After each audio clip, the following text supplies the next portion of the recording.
সকাল সকাল ঘুম থেকে উঠতে না উঠতে আব্বু এমন একটা কথা বললো যে নিলয় ভাইয়ার প্রতি যতটুকু সম্মান ছিল সেটাও নষ্ট হয়ে গেল। রাগে শরীর জ্বলে যাচ্ছে আমার। সকালে ঘুম থেকে উঠতে আব্বু আমাকে ডেকে পাঠালো। আমি আব্বুর সামনে আসতে আব্বু বলল, পদ্মমা তোমার ক্লাস শুরু হবে কবে? সামনের সপ্তাহে আব্বু। তাহলে তুমি কবে যাবে? আর 2 দিন পরে আমি চলে যাব আব্বু। আমার কিছু বই আর নিজের জন্য কিছু কেনাকাটা আছে, তাই ক্লাস শুরুর আগেই সবকিছু ঠিকঠাক করতে হবে। তোমাকে একটা কথা বলি, আশা করি আমার কথার অবাধ্য হবে না। আব্বু এভাবে কেন কথা বলছে?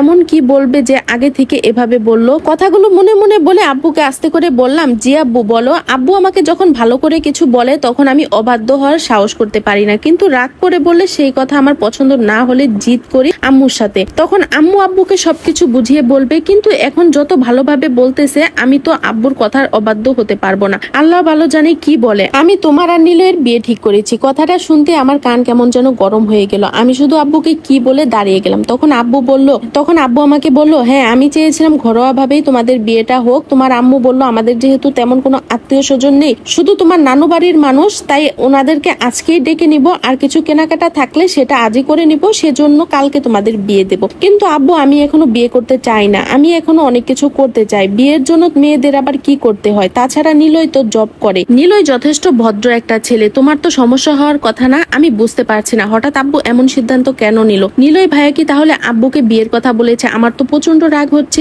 আমার নিজের মতামতের কোনো গুরুত্ব নেই, না জানিয়ে বিয়েটা ঠিক করে ফেললো। আব্বুকে এখন আর কিছু বলতে পারবো না, কারণ কান্নাগুলো দলা পেকে আছে। অতিরিক্ত কান্নার সময় মুখ দিয়ে কোনো কথা বের হয় না। দৌড়ে আমি নিজের ঘরে চলে গেলাম। সকালে নাস্তা পর্যন্ত করিনি। আম্মু একবার ডাকতে আসছে। আমি আম্মুকে বলে দিছি আমি এখন বিয়ে করতে পারবো না। আম্মু বলছে আব্বু নাকি এতক্ষণে সবাইকে দাওয়াতও দিয়ে দিয়েছে বিয়ের, তাই এখন না করার মতো কোনো সুযোগও নেই আর লাভও নেই। 11টা নাগাদ আম্মু আবারও আমাকে ডাকতে এসেছে। আমি দরজা খুলতে আম্মু এসে বলল, এসব কি পদ্মমা? কান্নাকাটি করে চোখ মুখ একবারে ফুলিয়ে ফেলছিস? কান্না করার কি আছে? বিয়ে তো একদিন সবাইকেই বসতে হবে, তাই না? আর নিলয় তো অনেক ভালো একটা ছেলে, খারাপও না। তোর নানু বাড়ির সবাই শুনে অনেক খুশি হয়েছে। নিলয় সবার থেকে অনেক ভালো একটা ছেলে। এত বড় বাড়ির ছেলেও নিজের মাঝে কোনো অহংকার নেই, আমাদের সাথে কখনো বাজে ব্যবহার করেনি। ওর মধ্যে কোনো অহংকার কখনোই আমরা দেখতে পাইনি। মাশাআল্লাহ ভালো চাকরি করে। এমন ছেলে লাখে একটা পাওয়া যায়। তাহলে তুই এত ভেঙে পড়ছিস কেন?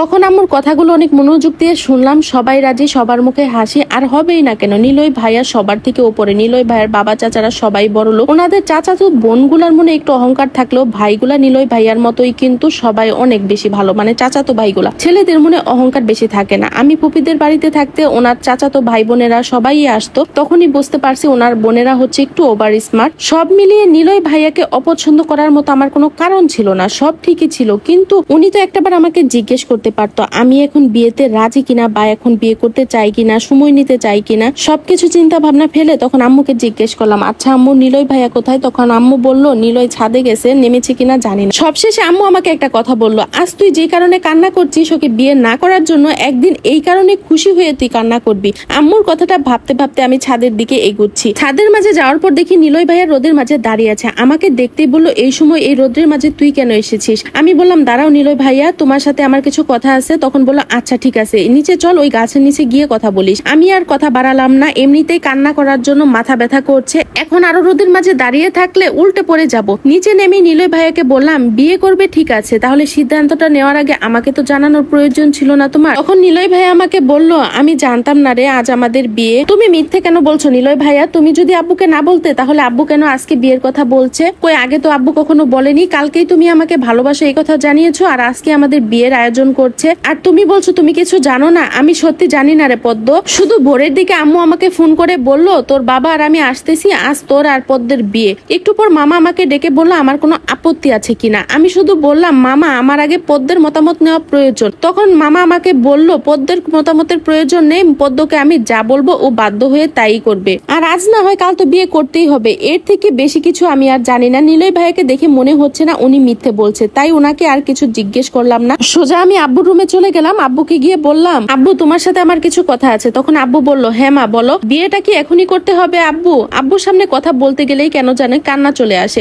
আব্বু মুস্কি হেসে বলে, পদ্মমা আমি জানি নিলয় তোমাকে অনেক পছন্দ করে, অনেক আগে থেকে পছন্দ করে, সেটা আমি বুঝতে পারছিলাম। যখন তোমার ফুপি আমাকে ফোন করে বলল তখন আমি শিওর হয়ে গেলাম ধারণাটা ঠিক ছিল। আর বিয়ের ব্যাপারটা এত তাড়াতাড়ি কেন নিলাম জানো? নিলয় এখন বেশ অনেকদিনই হচ্ছে দেশে থাকবে, আর তোর ক্লাস শুরু হবে কিছুদিনের মধ্যে। মানে তুই আর নিলয় তো এক বাড়িতেই থাকবে। আব্বু আমাকে সবসময় তুমি করেই বলে, কিছু কিছু সময় তুই করে বলে। জানিস রে পদ্মা, আমাদের সমাজটা অনেক খারাপ, মানুষের মুখে এক আর মনে হচ্ছে আরেক। এই বাড়িতে এক কথা চলছে, আরেক বাড়িতে আরেক কথা চলছে। তাই সবাই যখন শুনবে এক বাড়িতে প্রাপ্তবয়স্ক দুইটা ছেলে মেয়ে থাকে, সেটা যদি আরো হয় ফুফাতো মামাতো ভাই বোন, তাহলে মানুষের মুখে আর হাত দিয়ে থামানো যাবে না কোনো কথা। মানুষ তো তিলকে তাল বানিয়ে দেয়। তাই এখনই বিয়ের সিদ্ধান্ত নেওয়া। আর তোর ফুপিরও খুব ইচ্ছে ছিল তোকে পুত্রবধূ করার। আমি জানি নিলয় অনেক ভালো ছেলে। আব্বুর কথাগুলো শোনার পর বলার মতো আর কিছুই থাকলো না, চুপচাপ নিজের ঘরে চলে আসলাম। কিছুই আমার ভালো লাগছে না। চাইলেই কি নিজের ভালোবাসার মানুষটাকে এত সহজে ভোলা যায়? অব্র ভাইয়া না হয় আমাকে ভালোবাসেনি, কিন্তু আমি তো মন থেকে তাকে ভালোবাসতাম। আমার ভালোবাসা মিথ্যে ছিল না। তাই অনেক কষ্ট হচ্ছে আরেকজনকে বিয়ে করতে। দেখতে দেখতে বিকেল হয়ে আসলো, নানু বাড়ির সকলেই চলে আসছে, শুধু অব্র ভাইয়ার আম্মু, অব্র ভাইয়া আর ওনার বউ বাদে। ফুপি ফুপাও নাকি কাছাকাছি চলে এসেছে। নিলয় ভাইয়ার চাচাতো ভাই বোনও নাকি আসতেছে। খুব রাগ হচ্ছে। আর আমি রাগ করে হচ্ছে সারাদিন না খেয়েছিলাম, যার জন্য পেটের ভেতর এখন ইঁদুর দৌড়াচ্ছে। কাউকে কিছু বলতেও পারছি না, লজ্জায়। কিভাবে বলবো? আমি তো রাগ করে আছি।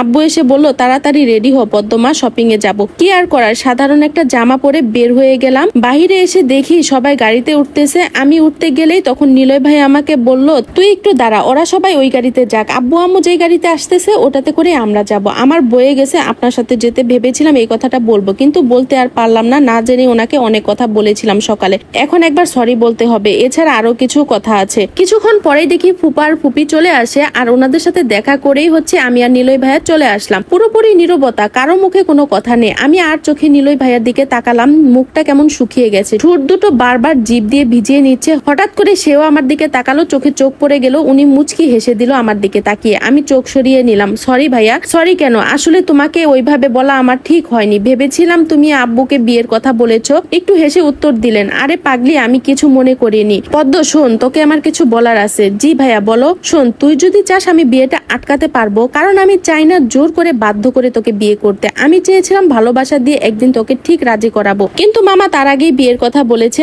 আর যদি বিয়েটা হয়েও যায়, আমি কখনোই তোর থেকে স্বামীর অধিকার চাইবো না। কোনো কিছুতে বাধ্যও করবো না আমি তোকে। তোর যতদিন ইচ্ছা